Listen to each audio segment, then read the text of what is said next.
Hello and welcome to VLearn Virtual Learning Network. Today we will do session number 11th of macroeconomics, that is investment demand. Now the topics covered in this session are the investment and marginal efficiency of capital, supply price and expected income. Now firstly we'll discuss the investment. Investment क्या होती है? Investment जो है एक बहुत ही important concept है हमारी developing economy के लिए, क्योंकि डिटरमाइन करती है कि हमारा रेट ऑफ ग्रोथ क्या होगा. राइट. सो जे आर हिक्स के अकॉर्डिंग इन्वेस्टमेंट जो है वो एक एडिशन है हमारी कैपिटल में ऑफ एन इकोनॉमी. तो जैसे कि हमने प्रीवियस सेशन में मॉनेटरी थ्योरीज पढ़ी है, सप्लाई ऑफ की और डिमांड फॉर मनी की. तो अभी हमने स्टडी किया है, बहुत सारे ओपिनियन स्टडी किए हैं बहुत सारे इकोनॉमिक्स के द सप्लाई ऑफ मनी. तो इसमें बेसिकली हम देखेंगे कि वेरियस टाइप ऑफ इन्वेस्टमेंट क्या है हमारे पास और डिटरमिनेंट्स क्या है हमारे पास प्राइवेट इन्वेस्टमेंट्स के. Now to an economist, investment जो है एक प्रिसाइज टर्म है which involve the acquisition of capital goods designed to provide people with consumer goods and services in the future. So investment spending involves a decision for postponing potential of an economy. इसलिए जो investment है वो similar है हमारी consumption के, क्योंकि एक essential component है हमारी एग्रीगेट डिमांड का. Now it is worth noting here that investment जो है उसका सिग्निफिकेंट इन्फ्लुएंस है हमारी डिमांड साइड पे भी और हमारी सप्लाई साइड पे भी हमारी इकोनॉमी की. इसलिए जो नेट इन्वेस्टमेंट है गिवन ईयर में वो ग्रोस इन्वेस्टमेंट होती है, वो होती है gross investment minus estimate for replacement investment. In other words हम ये कह सकते हैं ये वो इन्वेस्टमेंट है जो रिक्वायर्ड है आउटडेटेड कैपिटल को रिप्लेस करने के लिए. तो लेवल जो है हमारी नेट इन्वेस्टमेंट का एक साल में वो हमें बताता है कि क्या हो रहा है, what is happening to the final stock of fixed capital available for production. And spending on this fix assets is called gross fix investment.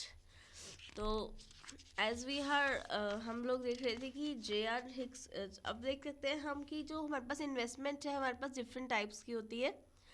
Right. जैसे हमारे पास ऑटोनोमस इन्वेस्टमेंट है, इंड्यूस्ड इन्वेस्टमेंट है. ऑटोनोमस ऑटोनोमस इन्वेस्टमेंट जो होती है वो planned होती है, एक्जेंटे इन्वेस्टमेंट होती है और अनप्लान इन्वेस्टमेंट भी होती है. Autonomous investment refer to the capital expenditure कितना है हमारा ऑन प्रोड्यूसर गुड्स पे unrelated to the level of national income.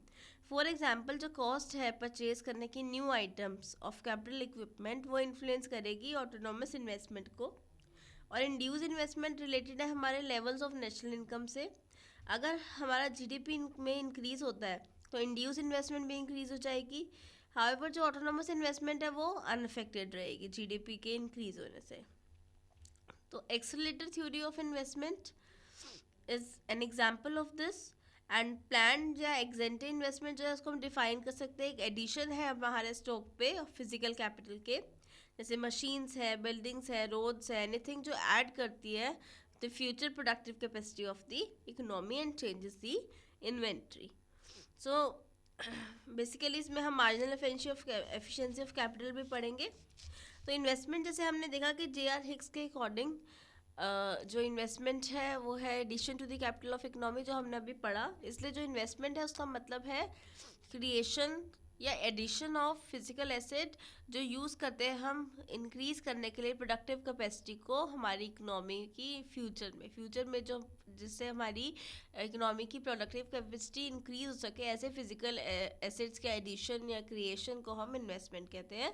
इसमें हमारा क्या क्या चीज़ें आ जाती हैं, परचेज करना या प्रोड्यूस करना नई मशीनरी, नए न्यू प्लांट्स, न्यू इक्विपमेंट्स और creation of new physical assets and inventories.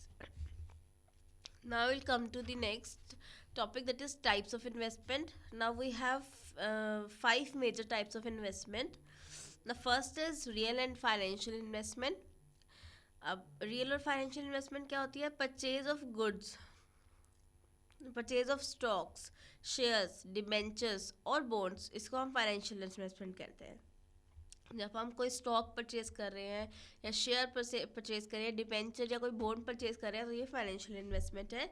ऐसी इन्वेस्टमेंट क्या शो करती है? ट्रांसफर हो रहा है right from one person to one person और कंपनी टू अनदर। एक कंपनी से दूसरी कंपनी के पास राइट्स ट्रांसफर हो रहे हैं, एक पर्सन से दूसरे पर्सन के पास राइट्स ट्रांसफर हो रहे हैं।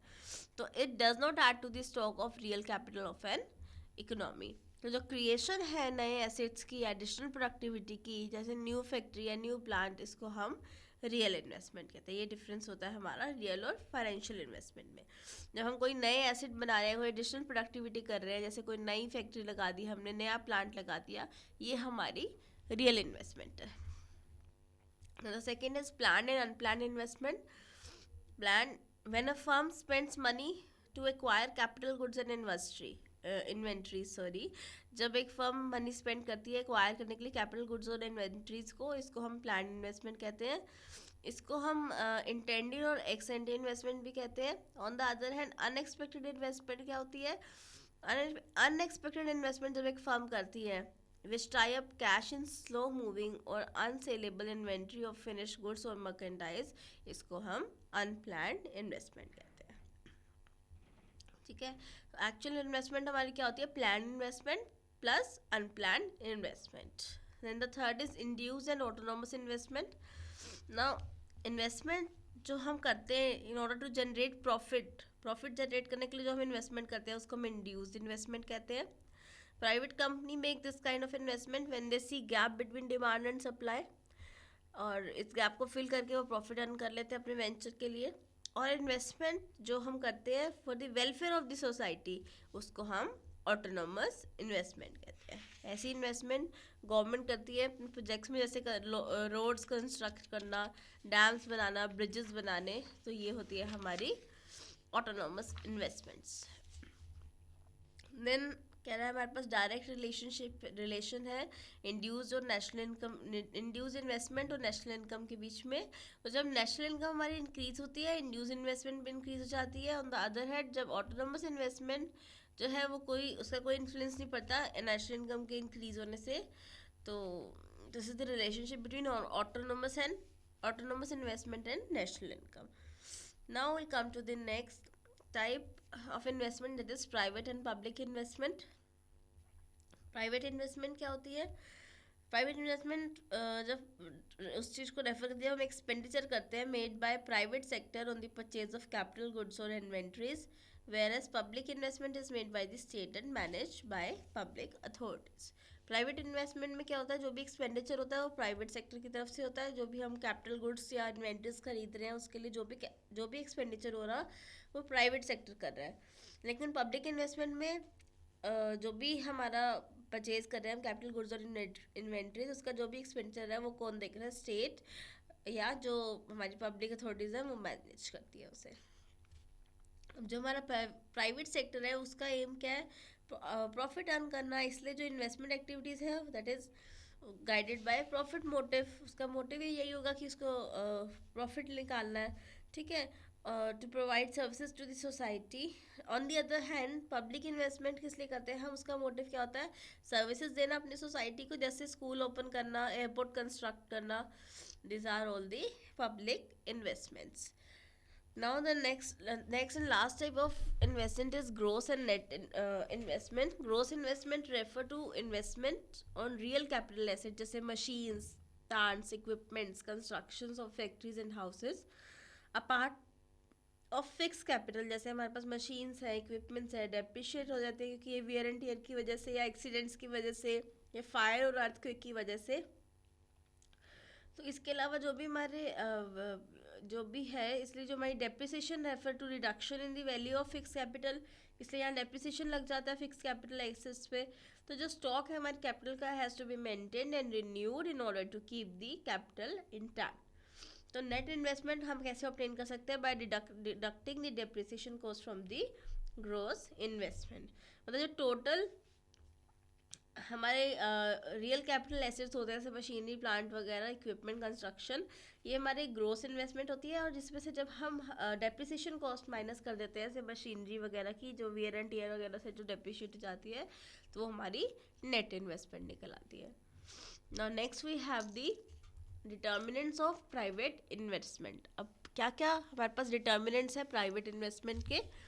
Now public investment are made for the welfare of the society. तो हमें पता है कि पब्लिक इन्वेस्टमेंट किस लिए करते हैं, सोसाइटी वेलफेयर के लिए.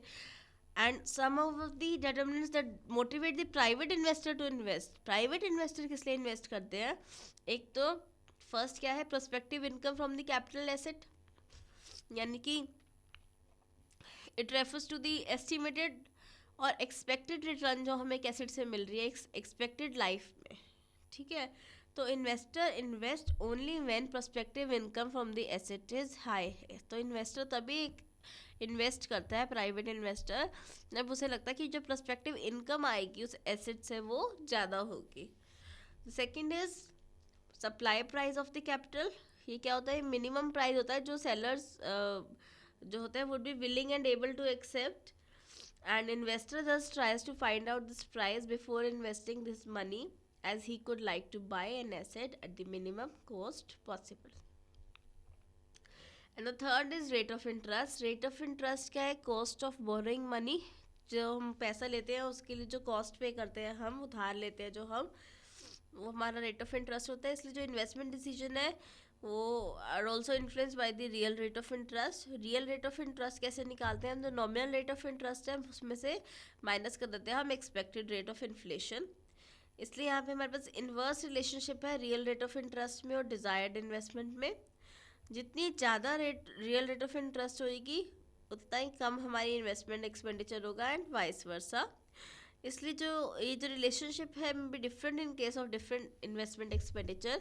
जैसे कि जो इन्वेस्टमेंट एक्सपेंडिचर हमारा रेजिडेंशियल कंस्ट्रक्शन के लिए वो नेगेटिवली वेरी करता है with the rate of interest. These were the determinants of price investment. Now will discuss the marginal efficiency of capital, supply price and expected income. Now according to Keynes, JM कीनीज के according जो marginal efficiency है capital की वो क्या है, rate of discount है which make the present value of the prospective yield from the capital asset equal to the supply price. Right, तो जो हमारा मार्जिनल एफिशिएंसी ऑफ कैपिटल है वो प्रोग्रेसिवली डिमिनिश होता रहेगा. जैसे जैसे इन्वेस्टमेंट जो है हमारे एसेट्स में इंक्रीज होती रहेगी वैसे वैसे उसकी मार्जिनल एफिशिएंसी जो है कैपिटल की वो डिक्रीज या डिमिनिश होती रहेगी. ठीक है, तो जो मार्जिनल एफिशिएंसी हमारी कैपिटल की, इसको हम MEC कहते हैं. जो कर्व है वो इसलिए ही वो नेगेटिवली स्लोप्ड है. किस लिए नेगेटिव स्लोप्ड है, क्योंकि जो हमारी मार्जिनल एफिशिएंसी है कैपिटल की वो डिमिनिश होती रहेगी जैसे जैसे जो इन्वेस्टमेंट है एसेट में वो इंक्रीज होती रहेगी. राइट, तो जो प्रोस्पेक्टिव अर्निंग है that earning falls due to competition in the market. ठीक है, तो कंपटीशन की वजह से जो हमें प्रोस्पेक्टिव अर्निंग हो रही है मार्केट में, ऑन द अदर हैंड जो rising demand result in increasing the supply price of the capital asset. इससे जो मार्जिनल एफिशिएंसी है कैपिटल की वो डिक्रीज होती है जैसे जैसे इन्वेस्टमेंट इंक्रीज होती है. एक इमेजनरी टेबल हमें यहाँ पे शो किया गया है जो इस रिलेशन को दिखा रहा है हमें. ठीक है, सो इसमें दिखा रहा है कि अगर हम इन्वेस्टमेंट कर रहे हैं 2 लाख की, तो मार्जिनल एफिशिएंसी कितनी है कैपिटल की पर एनम 12. ठीक है, 12% है. अगर हम बढ़ा के इसको 4 लाख की इन्वेस्टमेंट कर रहे हैं तो मार्जिनल एफिशिएंसी 10% की है. 6 लाख कर रहे हैं तो 8% की है. 8 लाख कर रहे हैं तो 6% की है. तो धीरे धीरे हम देखिए जैसे जैसे हमारी इन्वेस्टमेंट बढ़ रही है ऐसे ऐसे हमारी मार्जिनल एफिशिएंसी जो कैपिटल की वो डिक्रीज होती जा रही है. और इसको ग्राफिकली हम इस तरीके से शो कर सकते हैं which is showing the negatively sloped curve. The marginal efficiency of capital curve is a negatively sloped curve. Next we have the factors वो जो अफेक्ट करते हैं MEC कर्व को. क्या क्या फैक्टर है जो MEC कर्व को मार्जिनल एफिशिएंसी ऑफ कैपिटल को अफेक्ट करते हैं. तो हमारे पास 2 काइंड्स के फैक्टर है जो अफेक्ट करते हैं MEC कर्व को. एक तो हमारे पास शॉर्ट रन फैक्टर्स है, एक हमारे पास लॉन्ग रन फैक्टर्स है. शॉर्ट रन फैक्टर्स में हमारे पास क्या क्या चीज़ें आती है, सबसे पहले नेचर ऑफ डिमांड कैसी है. MSC is likely to fall if an investor feels that there would be increase in the cost of production and decrease in the demand of goods. कह रहे कि मार्जिनल एफिशिएंसी कैपिटल की कब कम होने लगती है, जब इन्वेस्टर को ये लगता है कि उसकी कॉस्ट ऑफ प्रोडक्शन बढ़ जाएगी और डिमांड जो है वो कम हो जाएगी. कॉस्ट ऑफ प्रोडक्शन बढ़ रही है, डिमांड कम हो रही है, उस केस में मतलब देखते हैं कि नेचर ऑफ डिमांड कैसी है. उस केस में इन्वेस्टर देखेगा कि जो एमएससी है वो उसके डाउन होने के चांसेस ज़्यादा है. The second is propensity to consume. Now with the increase in the propensity to consume, जो डिमांड है गुड्स की वो बढ़ जाएगी. ठीक है, इसलिए जो बिजनेसमैन है वो एक्सपेक्ट करेगा higher rate of return if propensity to consume increases. Then changes of in income. अगर इंक्रीज हो रही है हमारी इनकम टैक्स कंसेशंस की वजह से या विंडफॉल प्रॉफिट की वजह से, तो एमएससी भी इंक्रीज हो जाएगी, मार्जिनल एफिशिएंसी जो कैपिटल वो भी इंक्रीज हो जाएगी. State of trade. अगर हमारी मार्जिनल एफिशिएंसी कैपिटल की इन्फ्लुएंस होती है by changes in the state of trade, ठीक है, या फिर फ्यूचर एक्सपेक्टेशन की वजह से. For example, if a businessman expect better trade in future, the MSC will be stimulated. Next we have the long run factors. Long run factors में हमारे पास आ जाते हैं population, techniques of production and new opportunities for investment. Now population क्या है, जितनी ज़्यादा पॉपुलेशन होगी तो ज़्यादा इन्वेस्टमेंट लगेगी हाउसेस पे, शॉप्स पे, ट्रेन्स पे, बसेस, इंडस्ट्रीज पे एक्सेट्रा. इसलिए increase in population leads to increase in marginal efficiency of capital. Technique of production, जब चेंज होगा method of production, specially when it is capable of lowering the cost of production. ऐसा method हम नई technique लेके आ रहे हैं जिससे cost of production कम होएगी, तो उससे भी हमारी मार्जिनल एफिशिएंसी कैपिटल की इंक्रीज हो जाएगी. And a third is new opportunity for investment. जब नई टेरिटरीज डेवलप हो जाएंगी या नई मार्केट डिस्कवर हो जाएगी, तो हमारे पास एडिशनल अपॉर्चुनिटी आ जाएगी इन्वेस्ट करने के लिए, in the form of additional factories लगा दी, एडिशनल वर्कशॉप ऐड होगी, कमर्शियल हाउसेस ज़्यादा बन गए, रेजिडेंशियल हाउसेस बन गए, ट्रांसपोर्ट फैसिलिटीज़ बढ़ गई. तो ये सब चीज़ बढ़ने से हमारी इन्वेस्टमेंट की अपॉर्चुनिटीज़ भी इंक्रीज होगी. इसलिए एट दीज प्लेसेस जो एक्सपेक्टेड एमएससी है वो भी इंक्रीज हो जाएगा. Now there are some question for you now. Explain the different types of investment, and the second is what are the determinants of private investment. different type of investment क्या क्या है उसको explain करें, और हमारे पास क्या डिटर्मिनेंट्स है जिससे हम प्राइवेट इन्वेस्टमेंट को डिटरमाइन कर सकते हैं. क्या क्या डिटर्मिनेंट्स है हमारे पास प्राइवेट इन्वेस्टमेंट के. So that's all for today session. Thank you so much. Happy we learning.